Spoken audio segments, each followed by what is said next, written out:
Hi friends, നമ്മുടെ ഈ പുതിയൊരു വീഡിയോയിലേക്ക് ഏവർക്കും സ്വാഗതം. ഇന്ന് കൊണ്ടുവന്നിരിക്കുന്നത് ഒരു ME5യുടെ ഒരു ടി വി ആണ്. ഇതിൻ്റെ പാനൽ ബ്രോക്കൺ ആയതാണ്. അപ്പോൾ നമ്മൾ ഈ പാനൽ പൂർണ്ണമായിട്ട് റീപ്ലേസ് ചെയ്യുന്ന ഒരു വീഡിയോ ആണ് നമ്മൾ ഇതിൽ ഉൾക്കൊള്ളിച്ചേക്കുന്നത്.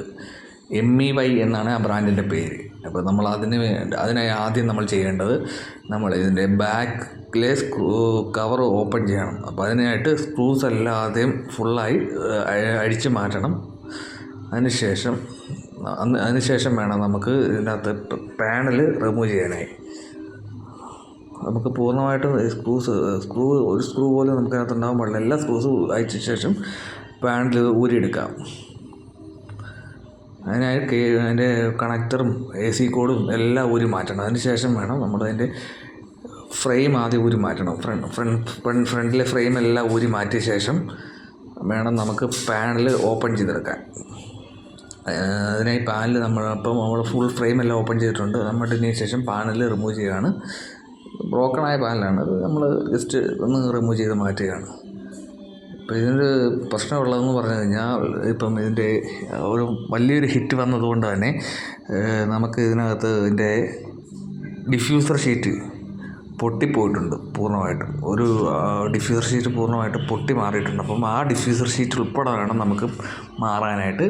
നമുക്ക് അതിനായിട്ട് ഇതിൻ്റെ ഇന്നർ ബീഡിങ് ഉണ്ട്. ഇന്നർ ബീഡിങ് അയച്ച് മാറ്റേണ്ടതുണ്ട്. ഇന്നർ ബീഡിങ് അയച്ച് മാറ്റിയ ശേഷം വേണം നമുക്ക് ആ ഡിഫ്യൂസർ ഷീറ്റ് എടുക്കാനായിട്ട്.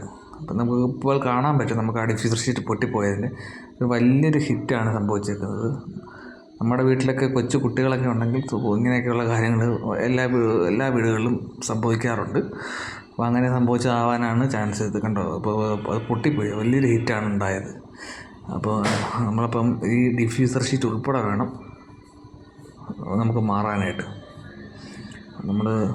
അതിന് മുന്നേയായിട്ട് നമുക്കകത്തുനിന്ന് അതിൻ്റെ ചെറിയ പൊടികളും ഇതൊക്കെ കാണും. അപ്പോൾ അതൊക്കെ ഒന്ന് ക്ലീൻ ചെയ്ത് മാറ്റണം. അത് നമ്മളൊരു ബ്രഷ് ഉപയോഗിച്ച് തന്നെ ക്ലീൻ ചെയ്ത് മാറ്റുക. കൈ ഉപയോഗിക്കാതെ, മാക്സിമം അത് കൈ കൊണ്ട് തൊടാതെ തന്നെ ബ്രഷ് തന്നെ ഉപയോഗിച്ച് വേണം നമുക്കത് ക്ലീൻ ചെയ്ത് മാറ്റുന്നത്. അതിന് ശേഷം നമ്മൾ പുതിയ ഡിഫ്യൂസർ ഷീറ്റ് ഇടുകയാണ്. പുതിയ ഡിഫ്യൂസർ ഷീറ്റ് ഇട്ട ശേഷം നമുക്കത് അതിൻ്റെ ഇന്നർ ബീഡിങ് സെറ്റ് ചെയ്യേണ്ടതുണ്ട്. അത് പൂർണ്ണമായിട്ടും പെർഫെക്റ്റായി ഫിറ്റായതിന് ശേഷം മാത്രമേ ഇന്നർ ബീഡിങ് ഇടാൻ പാടുള്ളൂ. അല്ലെങ്കിൽ അല്ലെങ്കിൽ അതിൻ്റെ പാനലിൽ സീറ്റിങ്ങിന് ബുദ്ധിമുട്ടുണ്ടാക്കും. വീണ്ടും പുതിയ പാനലല്ലേ നമ്മളിടുന്നത്. പുതിയ പാനലിടുമ്പോൾ വീണ്ടും ബ്രോക്കൺ ആവാനുള്ള ചാൻസ്, അല്ലെങ്കിൽ നമ്മൾ TVയിൽ നിന്ന് അങ്ങോട്ടും ഇങ്ങോട്ടും പിടിക്കുമ്പോഴൊക്കെ പൊട്ടാനുള്ള ചാൻസൊക്കെ വളരെ കൂടുതലാണ്. അപ്പോൾ നമ്മൾ ഇതിൻ്റെ ഈ ബീഡിങ്ങിൻ്റെ സീറ്റിങ് വളരെ പെർഫെക്റ്റ് ആയിരിക്കണം. ഒരു തരത്തിലുള്ള ബ്രോക്കണും ഉണ്ടാവാൻ പാടില്ല. ഇതാണ് നമ്മുടെ LGയുടെ പുതിയ 32 ഇഞ്ച് പാനൽ. നല്ല A ഗ്രേഡ് പാനലാണിത്. അങ്ങനെയൊക്കെ ഇതിട്ട് കഴിഞ്ഞാൽ അത്യാവശ്യം ലാസ്റ്റ് ചെയ്യുന്ന പാനൽ തന്നെയാണ്. LGയുടെ പാനലാണ്. നമ്മളിപ്പോൾ പുതിയ പാനൽ നമ്മൾ ഇടുകയാണ് കേട്ടോ. നമ്മളിതൊന്ന് ചെക്ക് ചെയ്ത ശേഷമാണ് നമ്മൾ പാനൽ ഇന്നത്തെ ഇടുന്നത്. കാരണം വേറെ എന്തെങ്കിലും കംപ്ലയിൻറ്റ്, പുതിയ പാനലല്ലേ, അപ്പോൾ അതൊന്ന് ചെക്ക് ചെയ്ത് മാറ്റി വെച്ചിട്ടുണ്ടായിരുന്നു. അതിന് ശേഷമാണ് നമ്മൾ ഈ TVയിലേക്ക് കയറ്റുന്നത്. അതുകൊണ്ടാണ് FFC കേബിളൊക്കെ അതിനകത്ത് കണക്ട് ചെയ്തിട്ടേക്കുന്നത്. അതുകൊണ്ടാണ് ഇങ്ങനെയല്ല അത് വരുന്നത്. അത് ജസ്റ്റ് ആ പാനൽ മാത്രമായിട്ടാണ് വരുന്നത്. അപ്പോൾ നമ്മൾ ആ പാനൽ അതിനകത്ത് ഇട്ടിട്ടുണ്ട്. ഇതിനകത്ത് അതിൻ്റെ ബാക്കിൽ അതിൻ്റെ ടീക്കോണും കാര്യങ്ങളൊക്കെ ഉണ്ട്. അപ്പം ആ ടീക്കോണും അതെല്ലാം കണക്ട് ചെയ്യേണ്ടതുണ്ട്. അതിന് മുന്നേ ഈ ഫ്രെയിം നമ്മൾ ക്ലിയറായി കറക്റ്റ് സീറ്റിങ്ങിൽ സെറ്റ് ചെയ്യണം. അതിന് ശേഷം വേണം, തിരിച്ച് വെച്ച ശേഷം വേണം നമുക്ക് ആ ടീക്കോണൊക്കെ കണക്ട് ചെയ്യാനായിട്ട്. വളരെ ശ്രദ്ധിക്കേണ്ടതുണ്ട്. ടീക്കോണൊക്കെ കണക്ട് ചെയ്യുമ്പോൾ ഒരു ചെറിയൊരു മൈന്യൂട്ടായിട്ട് പോലും മാറാനും അങ്ങനെയൊന്നും പാടില്ല.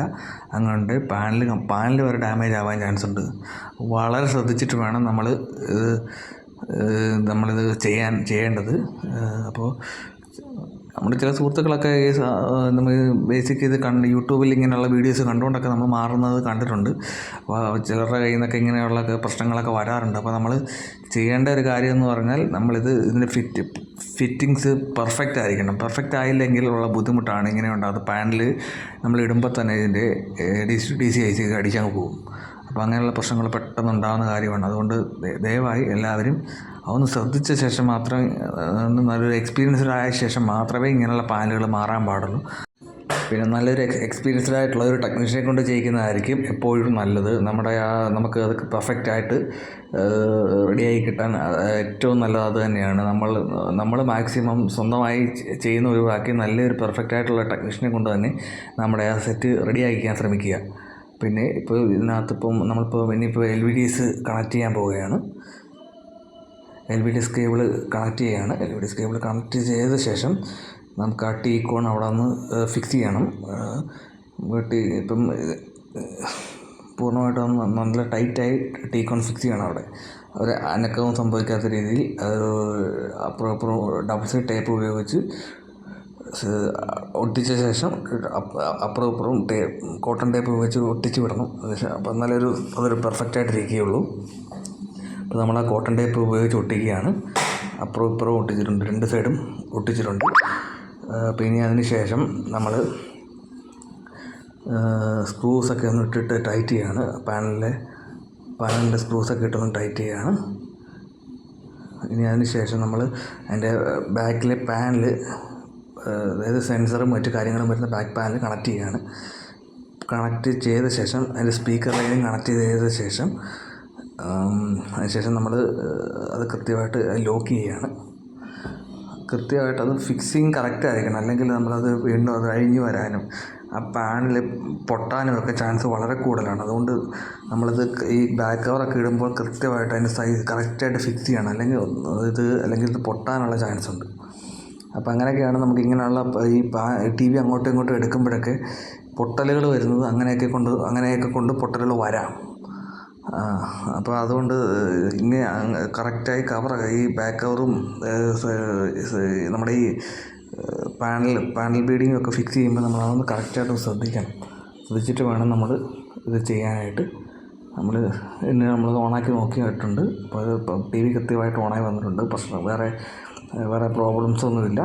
അപ്പോൾ നമുക്ക് ഇനിയിപ്പം ബാക്ക് കവറൊക്കെ ഇട്ട് സെറ്റ് അടച്ച ശേഷം വേണം നമുക്ക് പടം ഒന്ന് കൊടുത്ത് നോക്കേണ്ടതുണ്ട്.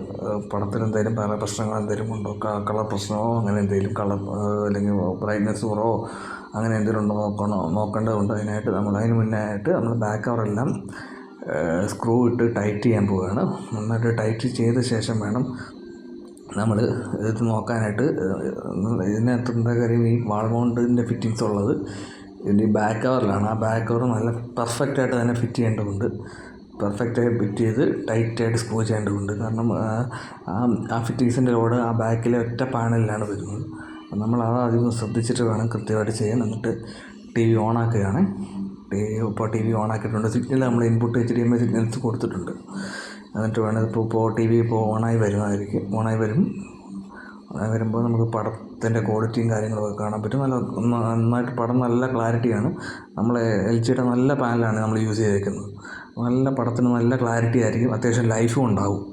അപ്പോൾ നമുക്ക് വീണ്ടും അത് കുറേ കാലം കൂടെ യൂസ് ചെയ്യാൻ പറ്റും. നമ്മൾ വെറുതെ പുതിയൊരു TV എടുത്ത് പൈസ കളയേണ്ടതില്ല. ഈ ചാനൽ ഇഷ്ടമായെങ്കിൽ സബ്സ്ക്രൈബ് ചെയ്യുകയും ലൈക്ക് ചെയ്യുകയും ഷെയർ ചെയ്യുകയും ചെയ്യണം.